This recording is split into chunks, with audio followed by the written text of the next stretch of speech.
এইভাবে হচ্ছে তার দিগ কিন্তু রাজনৈতিক দৃষ্টিकोण केवल विरोध कले हेनी आवश्यकता दृष्टिकोण स्थानीय लोकंर दाबी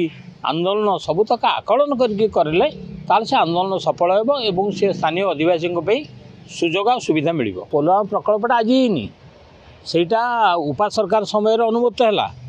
ताकू अधिक बीजेपी सरकार आसला चंद्रबाबू नायडू को जेहेतु गठबंधन सरकार अच्छी अधिक सुजोग देले आमर जो जल विवाद रही से पोलाभरम हूँ अन्यतम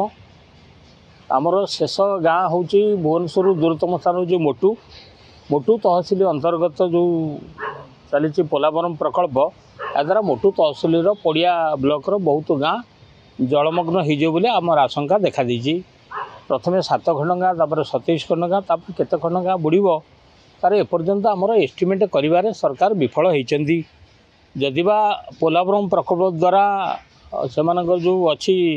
प्रकल्प रिपोर्ट रे जहाँ देखा ताठू अधिक बुड़ी जाओ बोली आमे आशंका करुचु बीजेडी अनुरूप भाव से समय जो भली सरकार थिबा समय रे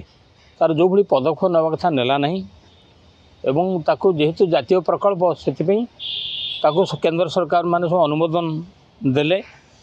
एबे ताकू नहीं कि जो राजनीति चली प्रथम कथा हूँ पोलाभरम ने जो राजनीति चली साधारण जनता से जागी ना आ जनता को जगह जो राजनैतिक भूमिका दरकार से दुर्बल रही तेणुक सरकार बदलला एबे मोहन सरकार को टार्गेट कर कहीं ना सेठी जो तेलुगु देशम सरकार अच्छी चंद्रबाबू नायडू से माने बीजेपी सहित अनुबंध अच्छी केन्द्र तेणु यही समय रे चाप पकाई राज्य सरकार पोलाभरम प्रकल्प जो समस्या अच्छी आदिवासी समस्या जो गाँ बुड़ीब क्षतिपूरण दि जाऊ बा अधिक न बुड़िया बंध जो निर्माण छोट करा जाऊ यही हूँ तार दिग किंतु राजनैतिक दृष्टिकोण केवल विरोध कले हेनी आवश्यकता दृष्टिकोण स्थानीय लोकंर दाबी आंदोलन सबुतक आकलन करके करें ताल से आंदोलन सफल हो से स्थानीय आदिवासी सुजोग आ सुविधा मिल बीजेपी केन्द्र में बीजेपी आंध्र में बीजेपी क्यों असुविधा रहा पोलाभरम प्रसंग समाधान हो कारण पोलवा प्रकल्पटा आज ही सेटा उपा सरकार समय अनुमत है ताकू अधिक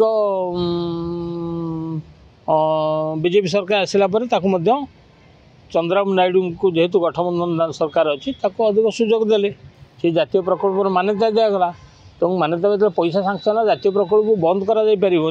बर यही प्रकल्प द्वारा क्षयक्षति होता लोक मानू तांकर क्षतिपूरण दि जाए थैथान कर दिगरे सबू दल सबू सरकार यदि पदक्षेप नेबे ताहले मोटू अंचल जो गाँ गुड़िक बुड़ीब से लोकंर मंगल हो।